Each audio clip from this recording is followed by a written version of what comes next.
Témoignage d'un ex-franc-maçon converti à Jésus-Christ. J'ai grandi dans une ville de l'Arizona où il semblait autorisé de penser que tous les élites de la communauté étaient maçons. À cette époque, je n'avais aucune idée de ce qui se passe à l'intérieur d'une loge maçonnique, mais au regard du calibre des hommes que je connaissais comme membres de cette organisation, je les percevais comme des personnes spéciales. Étant chargé d'application des lois au service des nommés et des élus pendant toute sa carrière, et parce qu'il était un homme d'affaires, mon père était un pilier de la communauté. Mon père, avec au moins un oncle et un groupe de cousins étaient tous de la Loge Bleue. Ma mère et 3 de mes tantes étaient membres de l'Ordre de l'Étoile d'Orient, qui est essentiellement une organisation acceptant les femmes, les sœurs, les mères, les filles, etc., sans que ce critère soit exclusif. Au lycée, je me suis activement engagé pour la loge de Mollet et mon épouse est ex-membre des Filles de l'Arc-en-Ciel. Mon père décéda en 1963.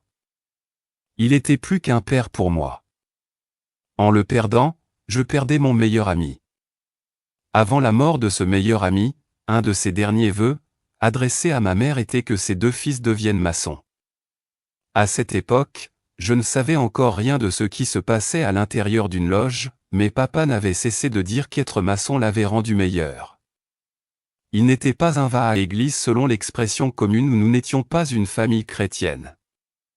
Toutefois, il était vraiment un homme bon, honnête, courtois et bien respecté même par ceux qui l'opposaient dans le renforcement des lois. 15 ans plus tard, loin de l'Arizona, le vœu de mon père s'accomplissait. En 1978, je fus initié au grade d'apprenti de la Loge Bleue dans laquelle mon frère servait déjà en tant que membre. En septembre, je passais au grade de compagnon et le 10 novembre 1978, j'étais élevé au grade de maître maçon. En ce soir-là, un pain maçonnique ayant appartenu à mon père m'était présenté. Avec des larmes aux yeux et de la joie dans le cœur, je pouvais finalement dire « Demeure en paix maintenant, vieil ami, tes 2 fils sont maçons à présent. » À ce stade, je savais encore peu de la franc-maçonnerie. J'avais toujours entendu dire qu'elle était une confrérie d'hommes dont les enseignements étaient tirés de la Bible. Je n'en savais rien de plus, même comme il me fut exigé au soir de mon initiation comme condition préalable d'admission à la loge, de prêter serment que je me soumettrais avec empressement aux anciens usages et aux coutumes consacrés de la confrérie. Je fis serment sans même savoir ce qu'étaient ces usages et coutumes consacrés. Je n'ai pas le souvenir que papa allait à la loge tant que ça, particulièrement durant ces dernières années. Je ne me souviens même pas d'un débat sur la maçonnerie pendant le dîner. Toutefois, je ne l'ai jamais entendu parler négativement de la loge.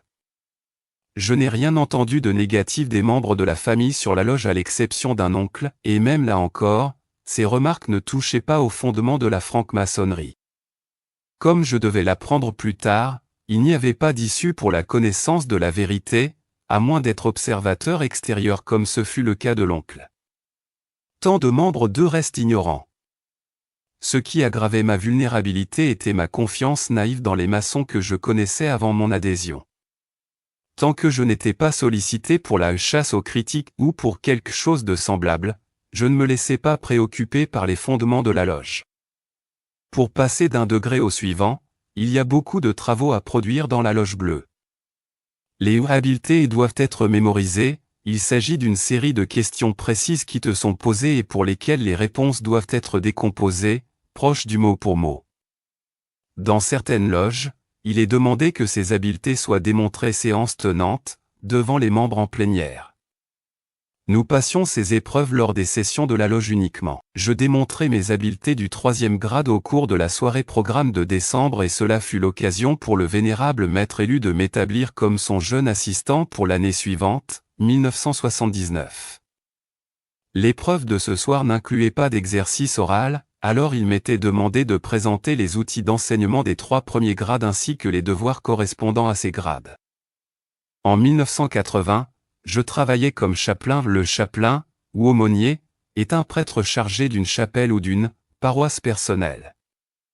La tenue de ce poste impliquait beaucoup de mémorisation, des circumambulations. La circumambulation consiste à tourner autour d'un symbole ou à l'intérieur de celui-ci.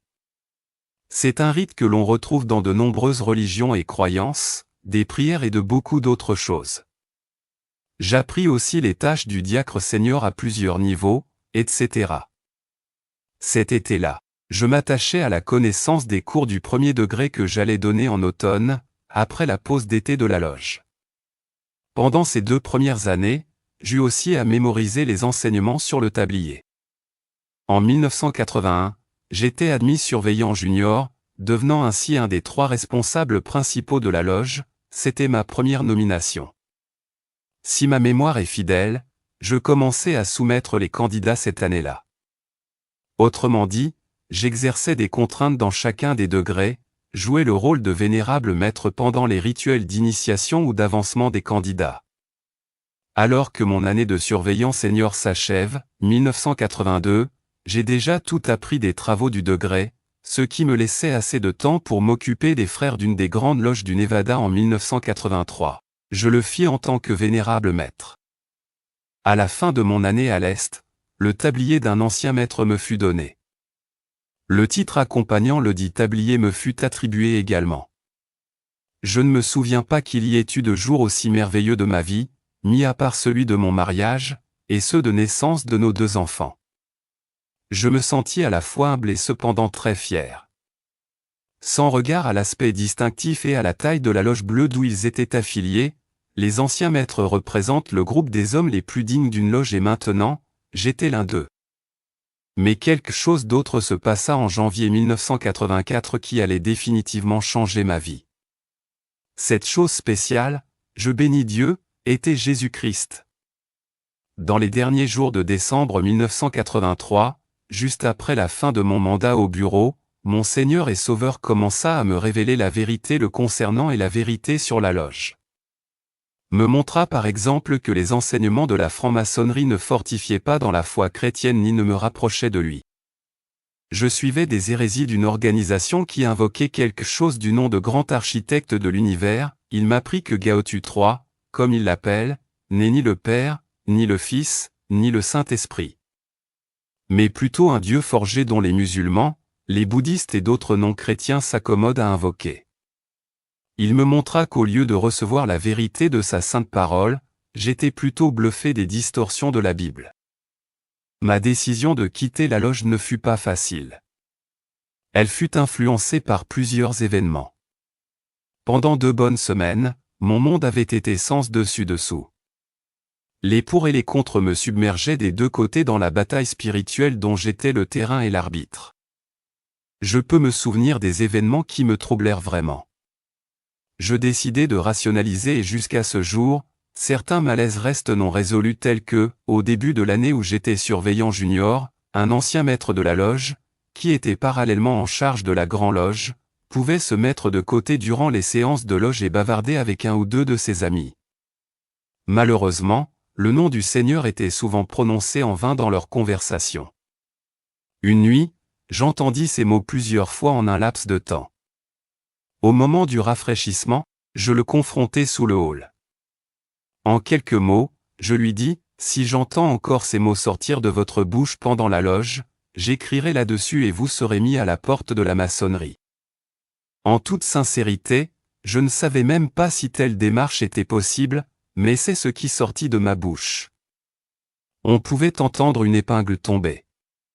Tous ceux qui avaient entendu cette confrontation étaient choqués, mais pour la plupart d'entre eux, au moins pour ceux qui m'en parlèrent directement, ce ne sont pas les propos de cet homme qui étaient déplacés. Écoutez plutôt les remarques qui me furent adressées. Après tout Dwayne, il est ancien maître. Après tout Dwayne, il est officier de Grande Loge. En toute honnêteté, s'il m'avait été possible de récupérer mes avertissements et les dire plutôt en privé, je l'aurais certainement fait, même comme les siennes avaient été dites ouvertement en loge. C'est ainsi que doit procéder le chrétien. Mais je n'avais pas grand-chose de chrétien en ce temps-là, même comme je prétendais l'être. Dès lors, cet incident devint comme un puzzle pour moi, car il me semblait que les titres maçonniques l'autorisaient à blasphémer. Jusqu'aujourd'hui, j'ai du mal à cerner la question. En tant que chapelain, l'un de mes devoirs était de rendre grâce avant les repas durant notre dîner partage mensuel. Ce dîner qui avait lieu tous les 4e vendredis du mois, était réservé à l'admission au grade d'apprenti. Ceci donnait aux membres accompagnés de leurs épouses de rencontrer les nouveaux initiés et leurs familles. Je n'étais pas à même d'assumer cette obligation en début d'année à cause du temps de voyage, j'avais un emploi hors de la ville. Le premier dîner partage que je supervisais s'avéra éducatif et désagréable cependant. Je dis les grâces avant le repas et participai comme tout le monde. Après le dîner, un ancien maître me demanda de le retrouver dans la salle contiguë à la loge. C'est là qu'il me fit part de sa préoccupation sur l'erreur que j'avais faite ce soir-là. Je lui répondis que je ne comprenais pas où il voulait en venir. Lui demandant des précisions, sa réponse qui servirait d'éveil et de mise en garde à tout chrétien était « Tu as prié au nom de Jésus-Christ ». En quoi cela était un problème? Lui demandai-je. Il me répondit « Elle pourrait choquer nos membres juifs ». Je regardai alors l'autel, où une Bible ouverte était déposée. Je lui dis « PM, pas besoin de nom, dans quelques instants, nous allons lancer les travaux de la loge avec la Sainte Bible sur l'autel complète avec le Nouveau Testament, qu'en pensent nos frères juifs ?» Il me répondit « C'est sans importance, ce pourrait bien être un Coran. » Je lui rétorquai « Mais ce n'est pas le Coran. C'est la Sainte Bible. » J'étais troublé et je m'éloignai de lui. Cette indication s'est confirmée par la suite par l'officier principal qui s'approcha de nous pendant notre conversation. Je me demandai plus tard, mais que n'ai-je pas compris dans tout ceci? C'est ainsi que je me suis rendu compte pour la première fois qu'il n'y avait aucune mention du nom de Jésus-Christ dans les prières que j'avais à apprendre comme chapelain. Quand je regarde en arrière, je peux reconnaître un ensemble de choses qui justifient mon manque de discernement dans cette question. Je reconnais maintenant que je n'étais qu'un chrétien de nom à cette époque-là. Il est vrai que j'étais déjà baptisé, mais avec quelle motivation? C'était peut-être juste un événement ordinaire sans grand intérêt, car il est manifeste que mon baptême n'était pas le signe d'une vraie acceptation de Jésus-Christ comme mon Seigneur et mon Sauveur. De plus, j'étais plus concentré à mémoriser des quantités de rituels plutôt qu'à les analyser pour comprendre leur sens profond. J'admets honnêtement que je ne fus alerté de l'absence du nom de Jésus-Christ dans mes prières pendant l'éloge qu'à l'instant où l'on m'interdit de prier en son nom. Cette interdiction s'étendait même au dîner partage où les rituels de la loge sont absents. Curieusement, je ne considérais pas les prières comme de vraies prières, ce n'était rien de plus que des rituels. Je mémorisais et nous étions formés pour mémoriser le mot à mot à la perfection. Je ne priais pas au nom de Jésus-Christ pendant l'éloge simplement parce qu'aucune prière ne mentionnait son précieux nom. J'apprenais et récitais des rituels tout bonnement. Toutefois, je ne manquais pas d'être rationnel. Quand je priais en loge, je savais à qui j'adressais mes prières.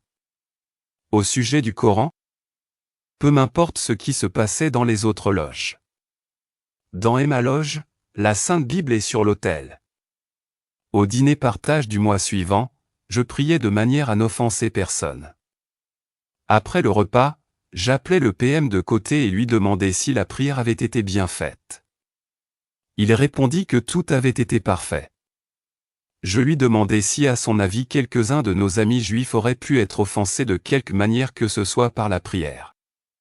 Il me répondit « non » et m'assura que tout avait été bien fait.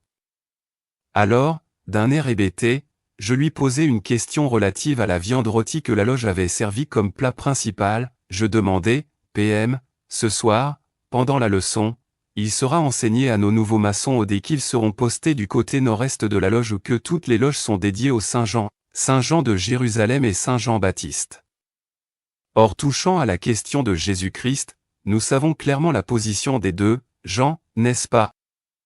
Cette fois, le PM s'en alla le premier. Je me souviens quand j'étais surveillant senior. À ce niveau, je soupirais au grade de vénérable maître. Et ceci me perturbait déjà assez. Je ne me suis jamais perçu comme le maître de qui que ce soit et de toute évidence, j'étais loin d'être vénérable. Tel titre ne devrait-il pas être attribué à Dieu et à Dieu seul? Il y eut aussi cet incident à l'église un dimanche, juste après le culte. Mon épouse et moi marchions vers notre véhicule quand nous avons rencontré un jeune homme qui adorait avec nous et qui était coéquipier de mon fils dans l'équipe de softball de l'église. Tout fier que j'étais d'appartenir à une loge, je me donnais toute liberté d'en parler. Le jeune homme me regarda inquisiteur, et dit des choses du genre, « La franc-maçonnerie est une secte. » Aussitôt, j'eus une envie soudaine de le gifler, mais me ressaisis, je me consolai en me convainquant qu'il est juste ignorant. Aujourd'hui, il est clair que si quelqu'un était dans l'incompréhension ce jour-là, ce n'était certainement pas le jeune homme. Je me souviens des vœux sanglants, voire mortels que j'avais faits. Je me souviens du nombre de fois que je les ai administrés. Il m'avait été révélé que ces vœux étaient contraires à la parole écrite de Dieu. Cette même parole de Dieu sur laquelle l'ordre prétend fonder ses rituels, ordonne en Matthieu de ne point faire de vœux du tout. Précisément, nous devons nous garder des vœux qui pourraient changer la couleur d'un de nos cheveux. Que dire des horribles conséquences lorsqu'on viendrait à manquer aux obligations? Que ma gorge soit tranchée, ma langue soit déchirée, et mon corps enfoui dans le sable de la mer en marée basse, que ma poitrine gauche soit déchirée, mon cœur et mes organes vitaux arrachés, et mon corps donné aux vautours, mon corps écartelé, mes boyaux arrachés, etc. Quelqu'un n'eut à me dire que les sanctions n'étaient pas en fait très graves et que leur but était d'incliner le candidat à respecter religieusement les obligations. Pas très grave? Si les sanctions des vœux étaient légères, alors pourquoi jurer au nom de Dieu? Avec l'intense bataille en moi, j'allais vivre encore plus de haut et de bas. Je pouvais lire dans certains livres chrétiens des choses négatives sur la loge. Vérification faite dans ma Bible maçonnique, je rencontrais quelques torsions de la loge qui rendaient les vérités nuancées. Cependant, quand je me tournais vers la Bible, je me rendais alors compte que ce que je lisais dans les livres chrétiens était authentique. Mais je me consolais disant, c'est juste une fraternité. Ce n'est pas une église. Je vais à l'église les dimanches et je vais à la loge les vendredis, c'est ici la différence. Mais quelque chose d'autre me venait à l'esprit. Il y a par exemple ce souvenir de conversation que j'eus avec un homme qui était plus gradé que moi. Pendant les rafraîchissements, nous parlions de franc-maçonnerie, des activités de loge, etc. Une nuit, il me demanda, « Que représente la loge pour toi ?» Je réfléchis un moment et lui dis, « Je ne sais vraiment comment le dire, mais je pense que si un homme ne peut être membre d'église, il devrait au moins être en loge. » Il hocha sa tête et sourit. En une autre occasion semblable, il me demanda, « Comment comprends-tu la deuxième section du grade de maître maçon ?» Je lui répondis, « Tu sais quoi? C'est à cela que je pense depuis un certain temps, et tout ce qui me revient à l'esprit est mort, enterrement et résurrection, tout comme le sens du baptême à l'église. » Une fois de plus, il hocha la tête et sourit. Un jour, je tombai sur mes genoux aux côtés de mon lit et criai à Dieu, au nom de Jésus-Christ, afin que par sa grâce, il me montre la vérité. Mes yeux étant fermés, j'entendis un grand bruit et vis les mots, « serment de sang », en caractères rouges. C'était sa réponse. Je me tins sur mes genoux, marchai vers notre salon et m'assis. J'étais tremblant. Je sus en ce moment que ce n'était plus d'importance que la majorité de ma famille soit dans la loge. Je sus également que ce n'était plus d'importance que tant de collègues et d'employeurs étaient maçons. Je savais aussi que peu m'importait désormais que mes associés des 5 dernières années me tournent leur dos suite à la décision que je m'apprêtais à prendre. Car nous étions frères maçons certes, mais nous n'étions pas justes, nous n'étions qu'un rassemblement de personnes faillibles. Je me remis à genoux. Je pleurais, j'étais dévasté. Je criais à Dieu au nom de Jésus-Christ, le suppliant de me pardonner si je l'avais offensé. J'entendis, « Oui Dwayne, tu m'as offensé et oui, je te pardonne. » Je soumis à la loge ma lettre de démission et un jour ou deux plus tard, je commençais à recevoir des appels, surtout des anciens maîtres pour lesquels j'avais le plus grand respect. Ils plaidaient pour que je n'aille pas loin dans ma décision. Le premier fit quelques remarques bouleversantes. Après que je lui expliquai que mes raisons pour quitter la franc-maçonnerie étaient liées à la Bible et à ma nouvelle foi en Jésus-Christ, il continua et me dit 3 choses. tu n'as pas besoin de croire en tout ce que tu lis dans la Bible, le christianisme est une religion inventée par les gens d'une certaine époque, c'est-à-dire l'Empire romain, comme un instrument de manipulation des populations, afin de les garder soumis et non rebelles. Il n'y a aucune évidence qu'une personne du nom de Jésus-Christ ait jamais existé. Un jour ou deux plus tard, un autre ancien maître m'appela. Il m'expliqua combien ma connaissance des rituels était utile à la loge, etc. Nous marchâmes pendant un temps et en toute honnêteté, il était près de me gagner. Mais je lui fis part de ce qui m'avait été dit par le premier ancien maître et sa réponse fut « Oh non, Dwayne, oh non. Non, il a tort. C'est vrai que Jésus a existé et qu'il était un homme bon. » Parmi deux des trois anciens maîtres que je tenais en grande estime à cette période-là, l'un connaissait Jésus simplement comme un homme bon, l'autre ne savait même pas s'il avait existé. Ce qui veut dire que ni l'un, ni l'autre ne le connaissaient vraiment. Je sais qui il est, et je n'ai point de doute qu'il soit vivant. Il est mon Seigneur et mon Sauveur et il vit en moi. Je ne peux saisir quel était mon statut en cette nuit de Noël d'il y a plusieurs années, quand j'expérimentais la mort, l'ensevelissement et la résurrection dans le cuve de baptême d'une église de Yuma, Arizona et je tremble quand je considère l'intention derrière la mort, l'ensevelissement et la résurrection symbolique que j'expérimentais dans la loge maçonnique à Las Vegas dans le Nevada. Mais ce que je sais, c'est qu'un vendredi 13 janvier 1984, sur mes genoux, dans ma salle à manger, quand je criais au Dieu vivant et vrai pour son pardon, il me pardonna sans condition, sans obligation. Et quand j'ai demandé à Jésus-Christ de revenir dans ma vie, il est venu. Je ne suis pas parfait. Dieu seul sait combien corrompu et pécheur j'ai été. En mon meilleur jour, tout effort d'imiter mon Seigneur et Sauveur Jésus-Christ, tout effort de bonnes œuvres s'est soldé en offrande de déchets.